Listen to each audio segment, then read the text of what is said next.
ልጄን ብርድ መታት ብላ ያውቃሉ ወይስ ሲባል ሰምተው ያውቃሉ? ልጄን ብርድ መታት ወይም ደግሞ ትላንት ብርድ መቶኝ ነው ሲባል ሰምተው ያውቃሉ? አብራችሁ ቆዩ። ብርድ የሚባል በሽታስ አለ ወይስ የለም? እስኪ እንመልከተው። በተለምዶ ብርድ የሚባለው በሽታ ምንድን ነው? በምን ምክንያት የሚመጣ ነው? ይህ ብርድ የምንለው በሽታ ምንድን ነው? ልጄን ብርድ መታት ካላችሁ ምን እያላችሁ ነው?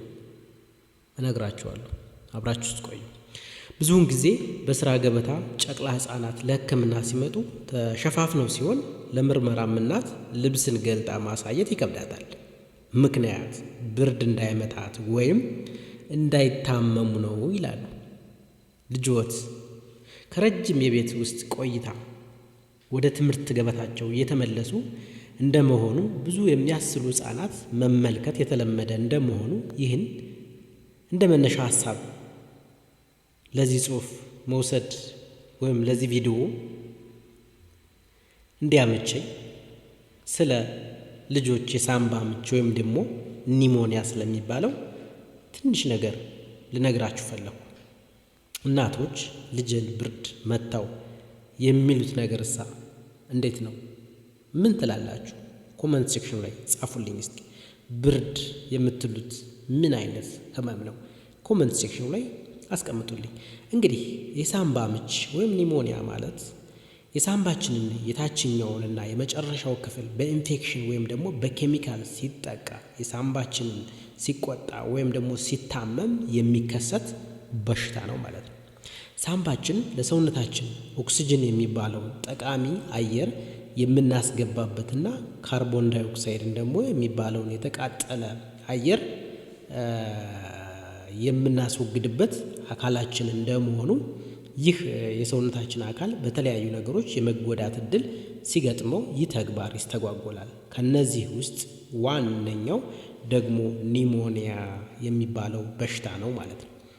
ይህ የማይታይ ጀርም ወደ ሳምባችን በሚገቡበት ጊዜ ሳምባችንን ውስጥ ያሉ ህዋሳት በከፍተኛ መጠን ስለሚቆጡ አየር የሚቀያየርበት የሳምባችን ቅንጣት አካላቶች ማለት ነው አልቬዮል የምንላቸው በፈሳሽ ነገር ይሞላሉ። በዚህም ምክንያት ጠቃሚውን የኦክሲጅን የማስገባትና ጠቃሚ ያልሆነውን ካርቦን ዳይኦክሳይድ የማስወጣት ዑደት ስለሚገታ ሰውነታችን በቂ የሆነ ኦክሲጅን እንዳያገኝ ያደርገዋል ማለት ነው።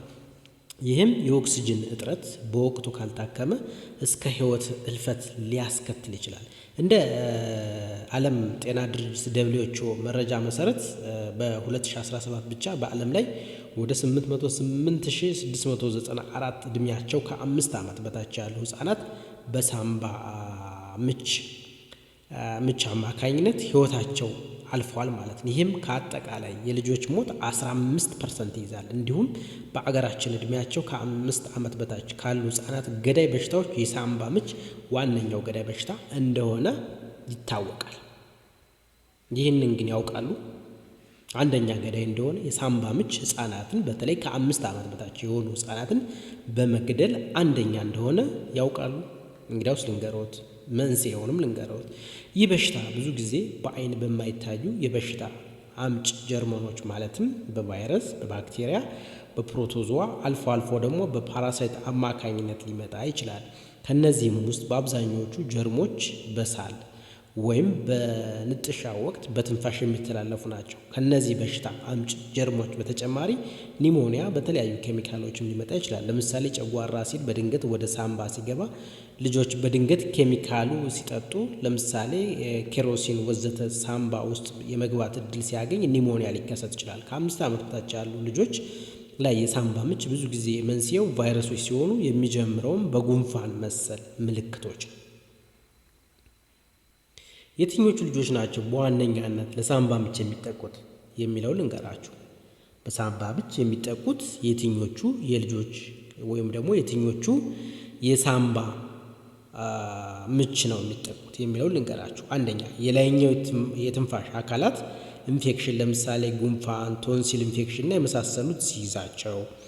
ሁለተኛ ቤት ውስጥ የሚጨሱ ማንኛውም የጭስ አይነቶች ለምሳሌ የሲጋራ፣ እጣን፣ ሺሻ፣ የከሰልና የእንጨት ጭሶች በዋነኝነቶች ወይም ደግሞ ዋና ዋናዎቹ ናቸው። በሀገራችን በከፍተኛ መጠን ብዙ ህጻናትን ለሳምባ ምች እያጋለጡ ከሚገኙ ነገሮች የቤት ውስጥ የሚጨሱ ማንኛውም ጭስ ነገሮች ናቸው። ሶስተኛ ዝቅተኛ የበሽታ የመከላከል አቅም ያላቸው ህጻናት በምግብ እጥረት ሊሆን ይችላል ወይም በተለያዩ በሽታዎች ለምሳሌ HIV፣ ካንሰር፣ በተለያዩ ነገሮች የበሽታ የመቋቋም አቅም የሌላቸው ህጻናቶች። በአራተኛ ደረጃ ደግሞ በጣም ተጠጋግቶ መኖርና በቂ የሆነ የአየር ዝውውር በሌለበት ቤትና አካባቢ የሚኖሩ ህጻናት፣ የሳምባ የተፈጥሮ ችግር ያለባቸው ህጻናት፣ እንዲሁም ደግሞ ቫይታሚን ዲ እጥረት ያለባቸው በተለይ በፀሐይ ብርሃን በደንብ ያልሞቁ ህጻናት ለሳምባ ምች የመጋለጥ እድላቸው ከፍተኛ ነው። እኛ ሀገር ላይ ሪኬትስ የምንለው ወይም ደግሞ የቫይታሚን ዲ እጥረት አማካኝነት ብዙ ህጻናቶች በኒሞኒያ ይጠቃሉ ማለት ነው፣ በተደጋጋሚ በኒሞኒያ። ስለዚህ እኛ ሀገር ላይ በተለይ ቤት ውስጥ የሚጨሱ ነገሮች እና ደግሞ ዝቅተኛ በሽታ የመቋቋም አቅምና የቫይታሚን ዲ እጥረቶች በብዛት ከሚጠቀሱ ነገሮች ናቸው ማለት ነው። ስለዚህ በሳምባ ምች የተጠቃ ልጅ ምን አይነት ምልክቶችን ሊያሳይ ይችላል? አንደኛ ቶሎ ቶሎ መተንፈስ ይኖራል። ሁለተኛ ትንፋሽ ማጠርና ለመተንፈስ መቸገር ይኖራል። ሶስተኛ ትኩሳት። 4 ማቃሰት። 5 ትውከት። 6 ማስመለስ። 7 ደግሞ የምግብ ፍላጎት መቀነስ። 8 የደረት ውጋት ወይም ደግሞ ህመም። 9 ደግሞ ሲተነፍሱ የታችኛው ደረት ክፍል ወደ ውስጥ ግብት ማለት ዋና ዋናዎቹ ናቸው። ስለዚህ እነዚህ ምልክቶች በብዛት የሚታዩ ናቸው አንድ ህፃን በኒሞኒያ ወይም ደግሞ በሳምባ ምች በሚጠቃበት ጊዜ ማለት ነው። ልብ ይበሉ፣ ልጆች ላይ እነዚህ የተጠቀሱት ምልክቶችን ከተመለከቱ በአፋጣኝ ወደ ጤና ተቋም መውሰድ ይኖርቦታል ማለት ነው። ምክንያቱም የሳምባ ምች ገዳይ ስለሆነ። እንግዲህ የሳምባ ምችን መከላከል እንዴት ይቻላል ወይም ደግሞ መከላከያ መንገዶች ምንድን ናቸው ካላችሁ፣ አንደኛ ክትባት በወቅቱ ማስከተብ ነው። ሁለተኛ ቤት ውስጥ ማንኛውንም ጭስ አለማጨስ ነው። ሶስተኛ ደግሞ ቤት ውስጥ በቂ አየር ዝውውር እንዲኖር ማድረግ አለቦት። ልጆትን የተመጣጠነ ምግብ መመገብ አለቦት። እስከ 6 ወር የእናት ጡት ወተት ብቻ መስጠት እና ልጆችን የፀሐይ ብርሃን በበቂ ሁኔታ እንዲያገኙ ማድረግ አለብን ማለት ነው። ከዛ ውጭ ደግሞ ልጆች ጉንፋን ሲይዛቸው ከያዛቸው ሰዎች ወይም ልጆች በተቻለ መጠን ለማራቅ መሞከር መቻል አለብን ማለት ነው።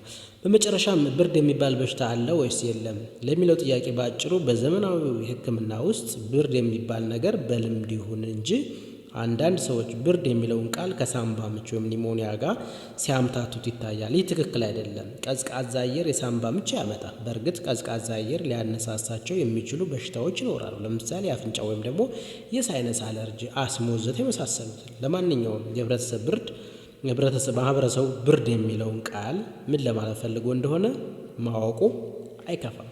ስለዚህ ብርድ የሚለውን በሽታ በእናንተ አካባቢ ምን ለማለት ይጠቀሙበታል? ኮመንት ሴክሽን ላይ ጻፉልኝ፣ ይጠቅመናል። ስለዚህ ዛሬ ያየነው ስለ ኒሞኒያ ወይም ደግሞ የሳምባ ምች ነው ማለት ነው። በህፃናት ላይ ስለሚከሰት የሳምባ ምች በህፃናት ላይ ለምን ይከሰታል የሚለውን እያየን ነው ማለት ነው። በህፃናት ላይ የሚከሰተው የሳምባ ምች ምን ይመስላል? እንዲሁም ደግሞ ይህ የሳምባ ምች የምንለው ብርድ በማህበረሰቡ ዘንድ የሚጠራው ብርድ ነው ወይስ ሌላ በሽታ ነው የሚለውን ነገር ስናይ ቆይተናል ማለት ነው። ስለዚህ ዛሬ የነበረን ዲስከሽን ይመስላል። ላይክ አድርጉ፣ ሰብስክራይብ አድርጉ ከወደዳችሁት። እንዲሁም ደግሞ ለቻናሉ አዲስ ከሆናችሁ ላይክ በማድረግ ተቀላቀሉ። እንዲሁም ሰብስክራይብ አድርጉ ቻናሉን። በቀጣይ ሌሎች ቶፒኮች እንዲደርሷችሁ ከፈለጋችሁ ደግሞ ወደ ፋቨራይት አምጡት ማለት ነው። ለዛሬው የነበረን ፕሮግራም ይህን ይመስላል። መልካም ጊዜ ባይ